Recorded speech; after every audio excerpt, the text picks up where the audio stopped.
तो आदाब, नमस्कार, गुड इवनिंग, सत श्री अकाल। एक बार फिर आप तमाम लोगों का स्वागत है क्राइम तक की कहानी के इस एपिसोड में। उम्मीद है पूरी फैमिली अच्छी होगी। ख़ासतौर पे मैं आज कहानी शुरू करूं उससे पहले आपको दिल्ली का मौसम, दिल्ली का माहौल दिखाना चाहता हूं। दिल्ली में मौसम विभाग ने ये कहा है कि आने वाले कुछ दिन ज़्यादा यहाँ पे पॉल्यूशन होगा। और ये एक तरह से ये फॉग नहीं है, बल्कि ये पॉल्यूशन है, प्रदूषण है। आमतौर पर दिल्ली में ठंड के महीनों में ये दिखता है, लेकिन आप सिर्फ तस्वीर देख सकते हैं। जो दिल्ली में रहते हैं उनके लिए मैं आपको बताऊं, कैसी आबो हवा में सांस लेना बड़ा मुश्किल होता है, आंखों में जलन सी भी होती है। और ये ना मालूम कितने दिन तक होगा। अभी प्रदूषण का जो स्तर है यहाँ पे वो इसलिए ख़तरनाक है क्योंकि दिल्ली में आप सभी को पता है कि कोरोना अपना कहर ढा रहा है। लगातार 5-6 दिन से 100 से नीचे मौत नहीं हो रही है, कम 100, 115, 120, 4-5,000 केसेस पर डे नए आ रहे हैं कोरोना के। और ऐसे में ये पॉल्यूशन और प्रदूषण मतलब ये डबल अटैक है, इसलिए कि कोरोना में ख़ास तौर पर पॉल्यूशन अगर इस तरह का हो तो ख़तरा और बढ़ जाता है। उन लोगों के लिए ज़्यादा रिस्क हो जाता है जिनको सांस लेने में दिक्कत है या फेफड़े की प्रॉब्लम है, लंग्स का कोई इशू है। तो अब देखिए कि ये पॉल्यूशन प्रदूषण कब तक ख़त्म होता है। लेकिन हालात कुल मिलाकर अच्छे नहीं हैं। कोशिश अपनी तरफ से हो रही है। प्राइम मिनिस्टर ने अभी सारे स्टेट के जो चीफ मिनिस्टर हैं, जहाँ जहाँ कोरोना ज़्यादा, उनके साथ मीटिंग भी की, बात भी की, जिसमें दिल्ली के चीफ मिनिस्टर अरविंद केजरीवाल ने पॉल्यूशन का मुद्दा भी उठाया। फसल और जो पराली जलती है उसका भी शायद इस वक्त सीज़न है, तो ख़ास तौर पे पंजाब, हरियाणा, तो जब वो जलती है उसका धुआं भी दिल्ली की तरफ आएगा, उससे प्रदूषण का स्तर और ख़राब होगा। तो ये सारी चीज़ें हैं। बस दुआ कीजिए कि सब कुछ ठीक हो, लोग ठीक रहें और ये जो मुश्किल भरे दिन हैं ये जल्द से जल्द अच्छे से गुजर जाए। अब आज की कहानी के ऊपर आते हैं। आज की कहानी करीब 44 ईयर्स पहले की है, 44 साल पहले। ये एक हाईजैकिंग की कहानी है। और शायद अगर मैं बात करूं, अगर जितनी मेरी याददाश्त, मतलब जो पढ़ा लिखा है मैंने अभी तक हाईजैकिंग के केसेस को लेकर, ये इकलौता ऐसा केस है जिसमें इंडिया और पाकिस्तान ने मिलकर किसी ऑपरेशन को सक्सेसफुली अंजाम दिया। आमतौर पर इंडिया और पाकिस्तान के बीच बनती नहीं है, हम दोनों एक दूसरे के ऊपर इल्ज़ाम लगाते हैं। लेकिन ये एक ऐसा ऑपरेशन है जिसमें पाकिस्तान ने मदद की, एक जॉइंट ऑपरेशन में। हालांकि इस ऑपरेशन से करीब 5 साल पहले इसी पाकिस्तान के ऊपर एक इल्ज़ाम लगा और पाकिस्तान ने ऐसी हरकत भी की थी कि एक और ऐसी प्लेन हाईजैक हुआ था श्रीनगर से और उसको लाहौर ले जाया गया। और लाहौर में 2 कश्मीरी थे जिन्होंने प्लेन को हाईजैक किया था, वहाँ उतारा गया। भारत सरकार ने मदद मांगी, पाकिस्तान ने उस प्लेन को अपने कब्ज़े में भी लिया और जो दोनों हाईजैकर थे उनको पकड़ा भी। लेकिन कहते हैं कि उस प्लेन को आग लगा दी गई। कहा गया कि आतंकवादियों ने आग लगाई, लेकिन हकीकत ये थी कि जो उंगली उठी वो पाकिस्तान सरकार पर उठी कि कोई सबूत और बाकी चीज़ें ना मिले, और गुस्से में पाकिस्तान ने उस प्लेन को जला दिया। ये बात 1971 की है। उसके ठीक 5 साल के बाद 1976 10 सितंबर का ये वाक़या है। दिल्ली के पालम एयरपोर्ट से इंडियन एयरलाइंस की बोइंग 737 सुबह 7:30 बजे मुंबई के लिए उड़ान भरती है। इस प्लेन में कुल मिलाकर 77 पैसेंजर थे, 77 मुसाफिर, 6 क्रू मेंबर थे, मतलब कुल मिलाकर 83 लोग इस प्लेन में सवार थे। पालम एयरपोर्ट से सुबह 7:30 बजे तय वक्त पर प्लेन टेक ऑफ करती। लेकिन उस वक्त इस प्लेन को डायरेक्ट मुंबई नहीं जाना था, बल्कि वाया जयपुर और फिर औरंगाबाद। तो पहले जयपुर रुकना था, जयपुर करीब 35-40 मिनट की उड़ान, उसके बाद औरंगाबाद महाराष्ट्र में, और फिर वहाँ से मुंबई। 1976 का साल, देश में इमरजेंसी को लेकर विरोध, तमाम उथल पुथल से गुजर रहा था पूरा देश। बड़े बड़े नेता, सब तमाम लोग जेल में बंद थे, मीडिया की आज़ादी पर भी पाबंदी थी। तो पूरा एक उथल पुथल का माहौल था हर तरफ। और ऐसे उथल पुथल भरे माहौल में देश की राजधानी दिल्ली से एक प्लेन उड़ान भरे और अचानक उसका अपहरण हो जाए, हाईजैकिंग उसकी हो जाए, तो ये मामला और भी संगीन हो जाता है। और सेम ऐसे ही हुआ। जैसे ही दिल्ली से टेक ऑफ करती है इंडियन एयरलाइंस की ये प्लेन, मुश्किल से 5 मिनट के बाद ही अचानक कॉकपिट में 2 लोग दाखिल होते हैं। उनमें से एक के हाथ में पिस्टल थी और वो जाकर जो पायलट थे उनको सीधा पिस्टल दिखाते हैं और उनको कहते हैं कि हमने प्लेन को हाईजैक कर लिया, हमारे बाकी साथी प्लेन के अंदर हैं और अब आप जहाँ हम कहेंगे आप वहीं प्लेन को ले जाएंगे। तो उन्होंने जो पहली चीज़ मांगी वो ये कहा कि इस प्लेन को लीबिया ले चलो। अब यहाँ दो चीज़ें थी, ये प्लेन दिल्ली से उड़ान भरती है और इसको जयपुर और औरंगाबाद होकर मुंबई पहुँचनी है, 1200 किलोमीटर की दूरी। लगभग मुंबई का सफ़र अगर डायरेक्ट नॉन स्टॉप हो तो 2 घंटे और यहाँ पे चूँकि 2 स्टॉप थी इसलिए करीब 4 घंटे बाद मुंबई पहुँचनी थी। तो उसी हिसाब से फ्यूल होता है। अब लीबिया और एक डोमेस्टिक प्लेन और उसको इंटरनेशनल बनाकर लीबिया ले जाना, जो हाईजैकर्स की मांग थी, वो बड़ा मुश्किल काम था।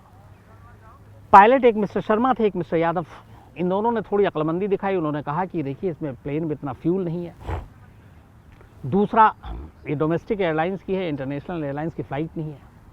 और इस दौरान में उन्होंने जो ATC है ट्रैफिक कंट्रोल, उसके साथ ऑटो पायलट पर रखकर उनको पूरी बातचीत सुनानी शुरू कर दी और बता दी कि ये प्लेन ऐसे ऐसे हाईजैक हो गया। धीरे धीरे पता चला कि उस प्लेन में कुल 6 हाईजैकर थे और उन 6 के 6 ने इस प्लेन को मिलकर हाईजैक किया था। अब पायलट के ऊपर दबाव डाला जा रहा है कि इस प्लेन को लीबिया की तरफ ले चलो। पायलट और को पायलट हाईजैकर को ये कन्विंस कर रहे हैं कि इस प्लेन में इतना फ्यूल नहीं है कि हम इसको लीबिया ले जा सकें, इसलिए इसको रीफ्यूल की ज़रूरत पड़ेगी। इधर ATC ये सारी बातें सुनकर ATC के पे हाथ पाँव फूल गए हैं कि वो क्या करे कैसा कहे, लेकिन तब तक पूरे एयरपोर्ट को अलर्ट कर दिया जाता है। सरकार तक खबर पहुंचती है, एविएशन मिनिस्ट्री तक खबर पहुंचती है, प्राइम मिनिस्टर तक खबर पहुंचती है और उस वक्त इंदिरा गांधी ही थी, जो कि इमरजेंसी उन्हीं की देन थी। इधर पायलट, को पायलट और हाईजैकर के बीच में नेगोशिएशन चल रहा है। आखिर में फिर जब ये कन्विंस कर दिया जाता है कि लीबिया हम नहीं ले जा सकते बिना रीफ्यूलिंग के, और उन हाईजैकर्स का ये था कि हम इंडिया में कहीं रीफ्यूल नहीं कर सकते, तो फिर उन्होंने कहा कि तुम प्लेन को कराची ले चलो। यहाँ पे फिर पायलट ने थोड़ी सी अपनी अक्लमंदी दिखाई और कहा कि कराची मुश्किल है, लेकिन अगर आपको इंडिया के बाहर ही है तो लाहौर बहुत नज़दीक है और दिल्ली से लाहौर 250-300 किलोमीटर नियरेस्ट। उन्हें जाना था कराची इंटरनेशनल एयरपोर्ट। तब उस वक्त जब 1976 में लाहौर इंटरनेशनल एयरपोर्ट नहीं हुआ करता था, कराची इंटरनेशनल एयरपोर्ट हुआ करता था। लाहौर से लोग डोमेस्टिक प्लेन पकड़ के फिर कराची जाते, वहाँ से इंटरनेशनल के लिए फ़्लाइट पकड़ते थे। तो हाईजैकर आखिर में कराची ना जाकर लाहौर जाने की बात मान गए पायलट की। इसके बाद प्लेन करीब 1 घंटे बाद 7:30 बजे दिल्ली से टेक ऑफ किया था। सुबह 10 सितंबर थर्सडे का दिन था 1976। सुबह 8:30 बजे प्लेन लाहौर के एयरपोर्ट पर लैंड करती है। इससे पहले लाहौर एयर ट्रैफिक कंट्रोल को पायलट सूचित करता है कि ऐसे ऐसे हमारा ये इंडियन एयरलाइंस की फ़्लाइट है, बोइंग 737 है, ये प्लेन हाईजैक हो गया है और हमें रीफ्यूलिंग की ज़रूरत है, तो आप अपने एयरपोर्ट पे हमें लैंड करने की परमिशन दें, क्योंकि एक पाकिस्तान के सरज़मीन पर, पाकिस्तान के एयरपोर्ट पर एक इंडियन प्लेन को लैंड करना था और जिसका ऑलरेडी कोई इस रूट में था नहीं, जिसकी मंजूरी नहीं थी। इस दौरान में इधर भारत सरकार भी ATC से जब पता चलती है कि हाईजैकर मान चुके हैं लाहौर में लैंड कराने के लिए, तो भारत सरकार भी पाकिस्तान के साथ बातचीत शुरू करती है। नसीब अच्छा ये था कि करीब 6 महीने पहले इस इंसिडेंट के 1976 में ही भारत और पाकिस्तान के रिश्ते थोड़े बेहतर हो गए थे। उससे पहले बातचीत बंद थी, 4-5 साल से बहुत सारे चीज़ों पे रोक लगी हुई थी, एयर स्पेस तक बंद था। लेकिन 4-6 महीने पहले इंडिया और पाकिस्तान के दो तरफा रिश्ते बड़े अच्छे हुए और दोनों सरकारों के बीच बड़े सौहार्दपूर्ण माहौल में बात हो रही थी। तो इस रिश्ते अच्छे होने का फ़ायदा हुआ। यहाँ से बताया गया कि हमारा एक प्लेन है जिसको हाईजैक कर लिया गया और आप हमारे मुसाफिरों, क्रू मेंबर की सलामती में मदद करें और उसको अपने यहाँ उतरने दें और फिर कोशिश करें कि किसी तरह हाईजैकर पर काबू पाया जा सके और हमारे मुसाफिर और क्रू मेंबर और हमारा प्लेन सही सलामत वापस दिल्ली आ सके। पाकिस्तान सरकार तक ये बात पहुंची, पाकिस्तान सरकार ने मदद के लिए हामी भर दी। इसके बाद जो आपके लाहौर एयरपोर्ट है, वहाँ पे इस प्लेन को लैंड करने की इजाज़त वहाँ की एयर ट्रैफिक कंट्रोल दे देती है। सुबह 8:30 बजे प्लेन लैंड। अब इसके बाद 2 चीज़ें मांग करते हैं वहाँ पर हाईजैकर, एक रीफ्यूलिंग की और दूसरा कहते हैं कि हमें यहाँ से लीबिया की उड़ान भरनी है, तो हमें रूट मैप और बाकी चीज़ें आप दे दें जिससे हम लीबिया तक उड़ान भर सकें। भारत सरकार के साथ पाकिस्तान सरकार लगातार संपर्क में थी कोशिश ये थी कि किसी तरह से हाईजैकर को उलझाया जाए, टाइम ख़रीदा जाए, ज़्यादा वक्त पर उनको रोक कर लाहौर के ही रनवे पर रोका जा सके। और जिस रनवे पे इस प्लेन को रोका गया था वो एक अलग किनारे में रनवे था, क्योंकि ख़तरा ये भी था कि मालूम नहीं हाईजैकर के पास किस तरह के हथियार हैं, कहीं प्लेन को उड़ा ना दे। तो एक अलग एहतियात के तौर पर खाली रनवे पे उनको प्लेन को लैंड करके रोका गया। अब बातचीत जारी है। पाकिस्तान सरकार ने रिफ्यूलिंग के लिए बात मान ली। इसके बाद धीरे धीरे लेकिन रिफ्यूलिंग के लिए भी उन्होंने बहाना बनाया कि चूँकि हमारी इस रूटीन में शामिल नहीं है और हमारे यहाँ पर डे जो फ्यूल है उसके हिसाब से हम लोग यूज़ करते हैं, तो थोड़ा सा वक्त चाहिए। वक्त ख़रीदना ज़रूरी था, क्योंकि टाइम जितना आप किल कर सकें उतना फ़ायदा था ऑपरेशन की तैयारी में। इधर भारत सरकार से साफ था कि जो भी हो हमारे मुसाफिरों को कोई नुकसान नहीं होना चाहिए। पाकिस्तान के ऊपर एक दबाव ये भी था कि ऐसा कुछ ना हो। 1971 का इंसिडेंट उन्हें याद था, जब इंडियन एयरलाइंस की एक प्लेन को वहाँ पे जला दिया गया था, तो उससे फिर रिश्ते ख़राब हो सकते थे। तो उनके लिए भी ज़रूरी था कि सब कुछ एहतियात बरतते हुए करें। धीरे धीरे फिर हाईजैकर से बातचीत शुरू हुई, निगोशिएशन करने की बातचीत की पाकिस्तान की तरफ से वहाँ के ऑफिशियल्स ने। तो उनकी मांग जो थी रिफ्यूलिंग, उसके बाद मैप लीबिया तक जाने की। फिर उन्हें बताया गया कि कुछ इसमें बुज़ुर्ग हैं, कुछ बीमार मरीज़ हैं, आप उनको उतरने दीजिए। वो शुरू में मान नहीं रहे थे। फिर पता नहीं कहाँ से उन्हें ये खबर मिल गई कि इस प्लेन में कुछ 2 इजरायली पैसेंजर भी सवार हैं। फिर उन्हें कन्विंस किया गया कि इसमें कोई इजरायली नहीं है। हालांकि उस प्लेन में फ्रेंच, इटालियन और डच, इनके 2-2 सिटीज़न सवार थे, नागरिक। करीब 6 विदेशी थे इस प्लेन में। बट हाईजैकर को ये लगा था कि इजरायली भी है और इजरायली को वो बंधक बनाना चाहते थे, लेकिन इजरायली कोई था नहीं उसमें। तो बातचीत चलती रही और हाईजैकर को लगातार कन्विंस किया जाता रहा कि आपकी सारी मांगें पूरी होंगी। धीरे धीरे वक्त बीता। इस दौरान में, इस बातचीत के दौरान हुआ कि शाम हो गई, उसके बाद रात 6, ये जो 10 सितंबर है 1976, 8:30 पे ये प्लेन वहाँ पे रनवे पे उतरी और बातचीत करते करते रिफ्यूलिंग और बाकी चीज़ों में उलझाकर करीब रात का अंधेरा हो गया। अब जब अंधेरा हो गया तो फिर एयरपोर्ट अथॉरिटी ने हाईजैकर को ये कन्विंस करने की कोशिश की कि देखिए, हम आपको उड़ान भरने की तो इजाज़त दे देंगे, लेकिन रूट मैप है लीबिया का, उसमें कुछ अड़चनें आ रही हैं, क्योंकि हमारे पास है नहीं और हम इंटरनेशनल फ़्लाइट हमारा यहाँ से ऑपरेट होता नहीं है, वो कराची इंटरनेशनल एयरपोर्ट से होता है। तो हम उसका इंतज़ाम कर रहे हैं, लेकिन अब रात भी हो गई, तो जो कुछ होगा अब सुबह होगा।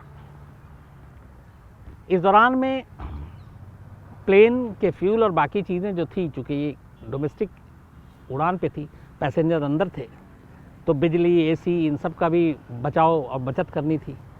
इसके बहाने हाईजैकर को कन्विंस किया गया और फिर हाईजैकर ने डिमांड की कि ठीक है, अब आप खाना दे दीजिए हम लोगों को। तो पाकिस्तानी अथॉरिटी जो बात कर रही थी, उसने हाईजैकर को बड़े भरोसे में लिया। फिर उनसे पूछा कि क्या खाएंगे, और उन्होंने जो भी बेहतरीन खाने की फरमाइश की, उन सारे खाने का इंतज़ाम किया गया। खाने का इंतज़ाम करने के बाद रात को वो खाना भेजा गया प्लेन के अंदर। प्लेन के अंदर भेजा गया और खाने के साथ पानी के बोतल भेजे गए। पानी के बोतल ऐसे थे जिसमें जो अंदर लेकर गया, उसमें कुछ बोतल ऐसे थे जिसमें साफ़ पानी था और कुछ ऐसे मार्क थे जो सिर्फ इशारा जिसको किया जाके वही समझ सके, उस पानी में बेहोशी की दवा मिला दी गई थी, और वो भी सील पैक बोतल। तो खाना और पानी जो लेकर अंदर गया, उसने एयर होस्टेज जो उस वक्त थी उसको इशारा किया और बताया कि इन पानी में ये चीज़ें हैं। खाना और पानी सारे हाईजैकर के पास पहुंचा। कुछ क्रू मेंबर को भी मिला, पायलट को भी मिला। खाने के साथ जो पानी के बोतल थे वो इंश्योर किया गया कि ये सारे हाईजैकर ही पिएंगे। इसके बाद उन लोगों ने खाना खाया और फिर पानी पी। पानी पीने के थोड़ी देर बाद सारे हाईजैकर बेहोश हो गए। जैसे ही बेहोश हुए, पाकिस्तानी अथॉरिटी और उनके सुरक्षा गार्ड ऑलरेडी तैयार थे। प्लेन से सिग्नल गया, वो सारे प्लेन में सवार हुए और उन 6 के 6 हाईजैकर को गिरफ्तार कर लिया। गिरफ्तारी के बाद नई दिल्ली को इसकी खबर दी गई। नई दिल्ली से भारत सरकार ने पाकिस्तानी सरकार का शुक्रिया अदा किया और इसके बाद सारे प्लेन की फिर तलाशी ली गई, चेकिंग हुई।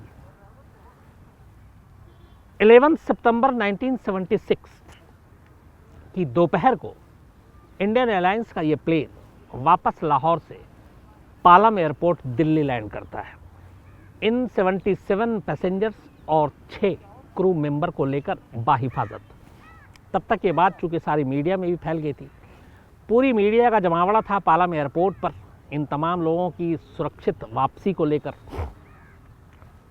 और ये सारे, जिसमें विदेशी भी थे 6, ये बाहिफाजत करीब 24 घंटे तक बंधक रहने के बाद दिल्ली लौट आते हैं। ये भारत और पाकिस्तान के जॉइंट ऑपरेशन की इकलौती शायद ऐसी कहानी है जो किसी हाईजैकिंग से जुड़ी हुई है। ये कहानी का एक पहलू था।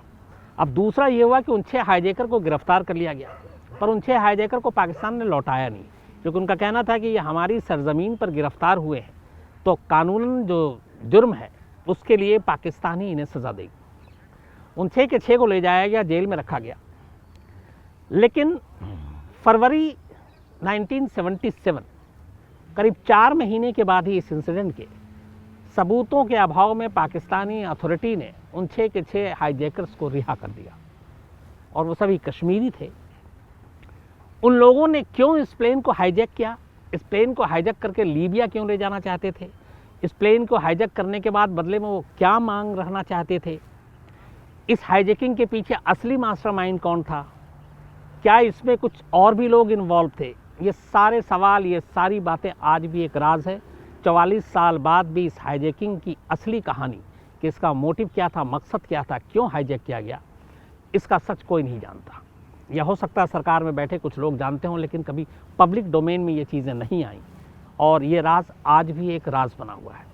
हालांकि भारत सरकार ने 4 महीने बाद ही, 4 महीने पहले पाकिस्तान की तारीफ़ की थी कि इस ऑपरेशन में मदद की, लेकिन जब इनको छोड़ा गया तो अपना विरोध भी जताया और कहा कि चूँकि इन्होंने एक प्लेन को हाईजैक किया, एक संगीन जुर्म है, तो कम से कम आपको उनको भारत के हवाले कर देना चाहिए था। लेकिन पाकिस्तान ने अपने कानून और नियम की दुहाई देते हुए भारत की इस मांग को ठुकरा दिया, लेकिन उसने खुद भी सज़ा नहीं दी, जबकि पाकिस्तान को मालूम था कि ये हाईजैकर हैं।